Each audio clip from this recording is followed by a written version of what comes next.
Hey YouTube, it's Elvis Ammo here. Hey, today we are going to do an experiment that a lot of you guys have been waiting for, and there's just not a lot of information about it. We're going to shoot a cast lead hollow point. Now this isn't one that I made myself. This is a hollow point that one of my fine subscribers had sent to me. This is the bullet right here. That's it right there.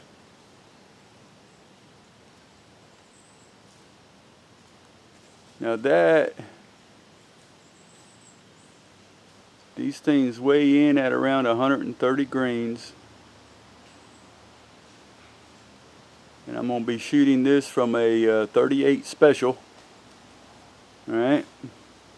And this bullet, this is what the bullet looks like right here. Now this bullet right here was sent to me from a fine subscriber over in the fine state of Wisconsin. His name is his handle is Sherman Sales, and he sent me this. He sent me some lubed ones, and he sent me some plain ones that I could size and powder coat, and I chose to just size and powder coat this one because the objective here is to push one, as fast as we can, to have a good representative, a good representation of a cast lead bullet that we can shoot, and we can determine for ourselves if this is a good self-defense round or not. Alright, so a lot of you guys have seen me shoot in my 9 millimeter comparison test that I done in the Ballistic Gel. You seen me test some 9 millimeter powder coated bullets versus full metal jacket versus hollow points in another video, and it looked really good. If you haven't seen it, check that video out. And this is really the star of the show today, this one right here. We're also going to shoot it against a factory round. This is just a regular flat nose factory round. Hopefully you guys can see that. There's not too much glare going on here. And so we're going to shoot it against the factory round, and then the next thing that we're going to shoot is the bullet that I'd been talking about a little bit. I said I had a mold I was waiting to receive, and so we're going to be shooting it against a 9 millimeter, and this is the mold right here that I'm going to be shooting it against. And this is the bullet right here out of the 9 millimeter. It's a truncated cone.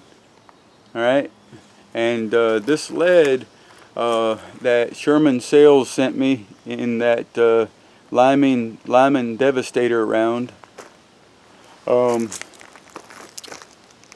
believe that this bullet is no longer in production. He calls it a 38 special 9 millimeter. Now, because of the design of this bullet, it's kind of finicky, about trying to put it in a 9 millimeter auto. And after weighing this and size and getting, it drops out of the mold. It looks like at about 0.359 in diameter. So I believe that this is the one that Lyman no longer makes, that people wish they would make, the Devastator round here. The other ones that they have listed are for 9mm. This is the bullet. It's weighing in about 130 grain. That's what it looked like before I powder coated it, and this is after. So there's just not a lot of information about cast lead hollow points that I can find anywhere, and I want to know. I have not shot through this. You're seeing it for the first time. So what we're going to do, now I designed this bullet kind of special. I'm not going to give my load away for this one because it's probably a little hotter than what most people would want to make it. Now, you know, it's a combination of a lot of information putting together to make this round up, and it's too complicated to, not too complicated, it's just not some information I'm willing to give away. Not for any other reason other than I probably, the reason I made this, this round is going to travel at 1100 feet per second, okay? And the reason I done that is because I want this to be a good representation of if we could find a hollow point that will load in a 9mm auto, that we could load and safely load, and it's going to feed and function properly.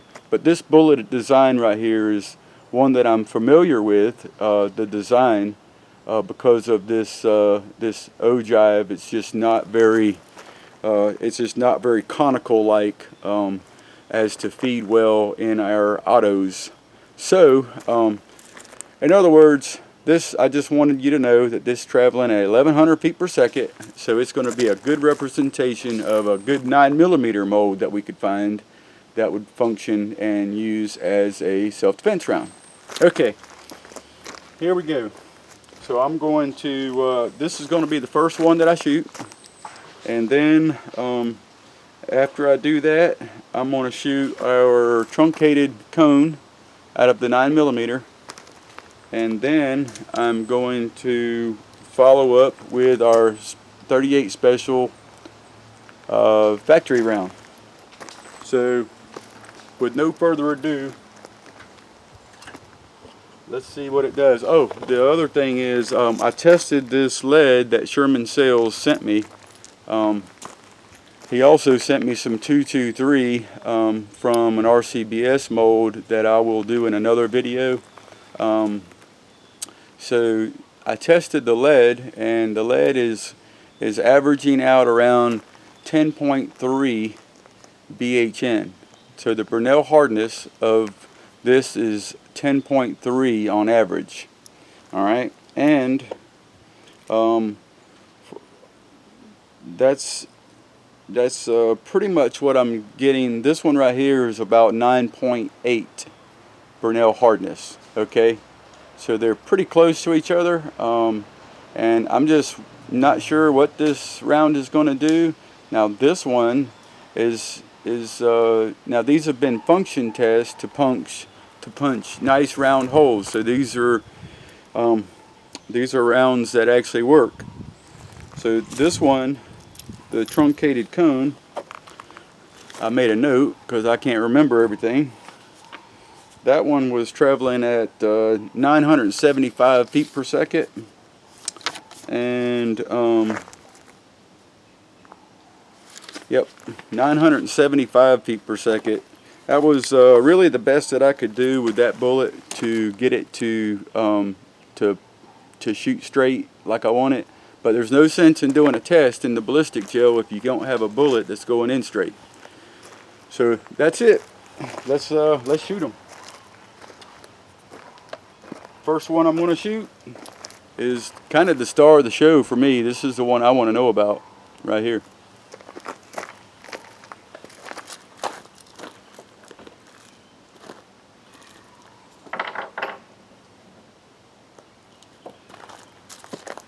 And I'm going to be shooting it out of a snub nose revolver.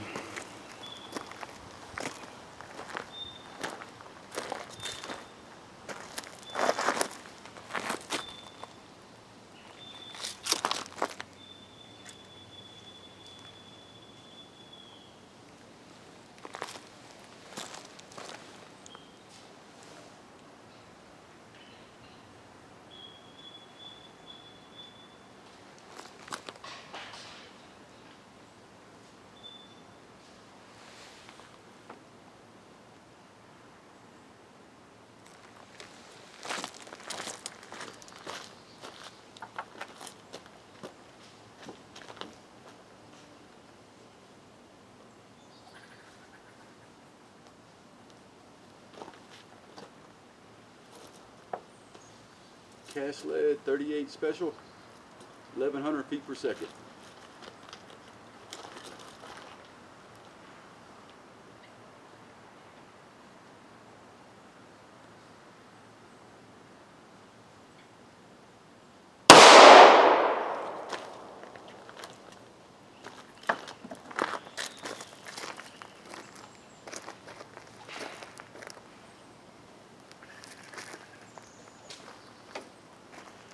And it didn't do a whole lot. Turned backwards.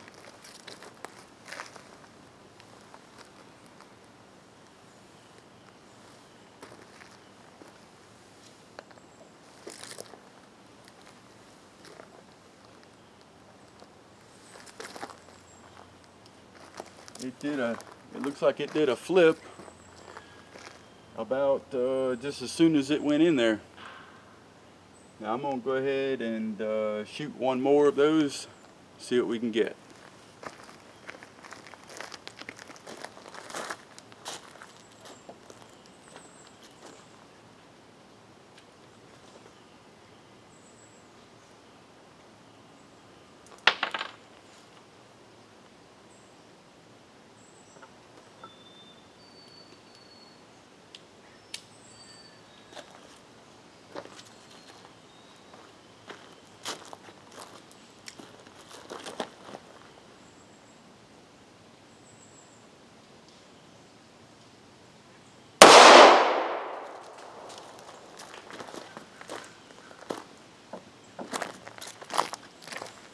Okay, now that one we got some expansion and it didn't flip around.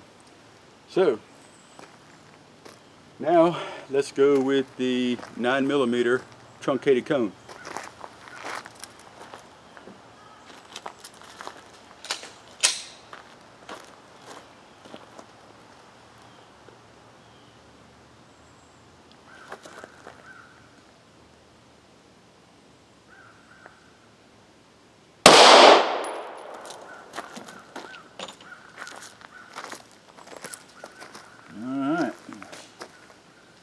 Definitely got some more expansion in the very beginning, and it turned around backwards, but it don't look like the bullet expanded at all.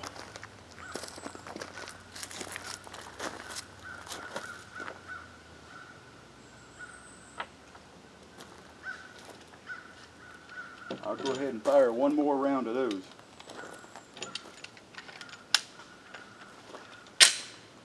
Truncated cone.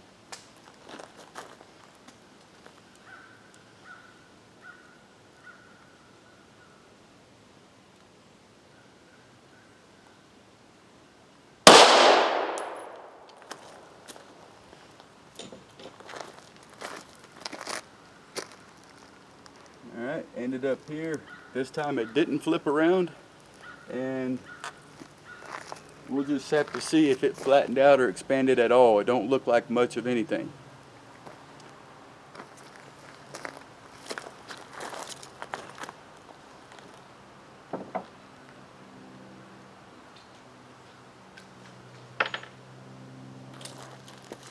Last but not least, 38 special flat nose factory round.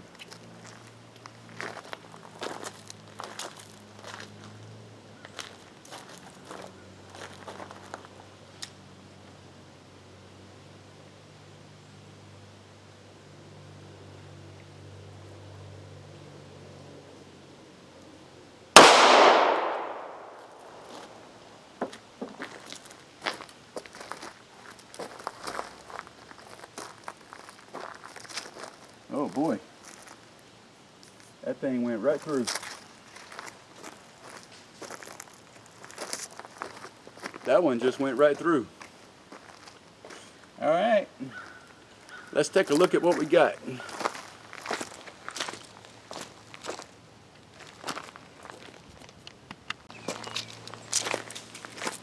Okay, let's see what we got. You know, both of our Lyman Devastator hollow point rounds made it to the one that expanded made it to about 11 1/4 inches, and the one that flipped around backwards made it to about 11 1/2 inches. It looks to me like it probably went another inch and then just retreated backwards about an inch to the 11 1/2 inch mark. So let's see what they look like. Now the truncated cone rounds. I'm not sure if I'm disappointed. I think it's kind of what I expected, really. This is what the truncated cone looked like before we got started shooting it. It's a nice bullet, but there's that. And here's the 2 rounds that I shot. And by the way, they both actually ended up going backwards. It looks like the bullet stretched. Okay, there's the bullets. There's the front of them. There's the back of them. And it looks like they actually stretched, much like some of the round nose bullets do. They kind of stretch out as they're cruising through there. You see how it's kind of elongated up against the truncated cone. Let's see. See, it's quite a bit longer. Try to get it in there where you can see. Get my fingers all out of the way. It's actually longer. So it stretches out. That's about it, and ended up going backwards.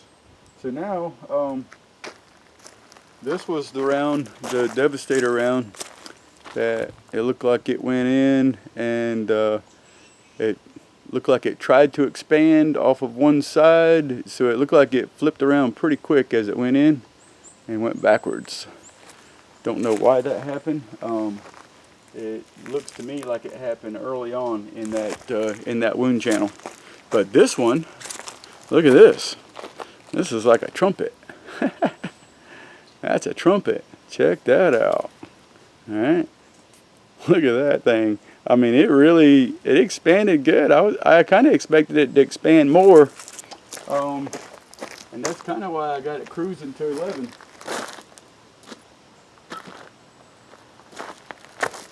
That's kind of why I had it cruising at 1100 feet per second. This is what it looks. This is the new bullet right there.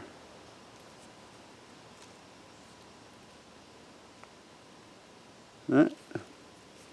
Ooh, I dropped my trumpet. I always drop a bullet if I don't catch it. So, right there. And I mean, it looks like I mean, it's not ripped up or anything. It don't look like it lost anything. There's no sense in weighing it. I don't see any pieces anywhere. There's no reason to think it lost any weight. But what do you guys think of that?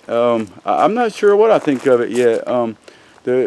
Really the telling story for me is the wound channel, and it don't look like, you know, there's much more of a wound channel from one bullet to the next. Now this was the bullet that I shot in my last video, factory round. It's a SIG hollow point, and you know, that was that round right there. I mean, it's ugly. Now, these 2 petals that are knocked down right here, those actually hit some bone that I had shooting through the bone and meat on that video. That's that round. And there's the 2 together. So, I mean, as far as the width goes, you know, this one's a little wider with those petals, and the devastation wound channel in the gel for this one was a little bit more, but you know, it's a handgun round. You know, if you want a lot of devastation, you need a lot of energy, and that's why a rifle round is always going to be best, right? Or if you're shooting a 357 cruising at rifle velocities. I mean, that'll do the trick real quick, no matter what you're shooting, that energy going in. But the whole idea is, see, this bullet stopped at around 12 inches. We'll just say around 12 inches. And what that accomplished is, instead of all the energy expelling another 12 inches, or, well, the truncated cones went another 10 inches. Alright, so what happened is, at 12 inches, this thing stopped, which means twice the energy was expelled into the gel block, or the zombie. So that's really what you're looking for, right? So if you want to say it's a good, it's definitely better than Full Metal Jacket for a self-defense round. But we're going to still be working on this. I may end up, having, a custom mold made or something of this. But what we really need on a cast lead round is we really need a bullet that, you see how this one is a trumpet. We really need those petals to split maybe 3 or 4 ways. So maybe I don't know if there's a mold out there that has some little cuts in it. Well, I know they have star pins and hex pins and all of that stuff. Maybe one of you guys can tell me, is there one with an aggressive enough cuts in it to make us think that it will expand and pedal out like we'd like for a self-defense round? That's really the question. So what we done here is excellent information. That's a Sherman Sales from fine state of Wisconsin. Thank you very much for contributing to this channel and sending me this round, and for the RCBS cast lead 223 rounds that you sent. We'll do those in another video. Thank you very much for contributing and giving us this so that we could test it here on the Elvis Ammo channel. Thank you very much. And so that's what we've got. If somebody could tell me, about a mold that has a nice design, that looks like, we could have some good pedaling going on, because in a round like a 9mm, that kind of thing that we like to shoot, we only have so much speed with the bullet. And in order to get the devastation, you really need the bullet to pedal out for us.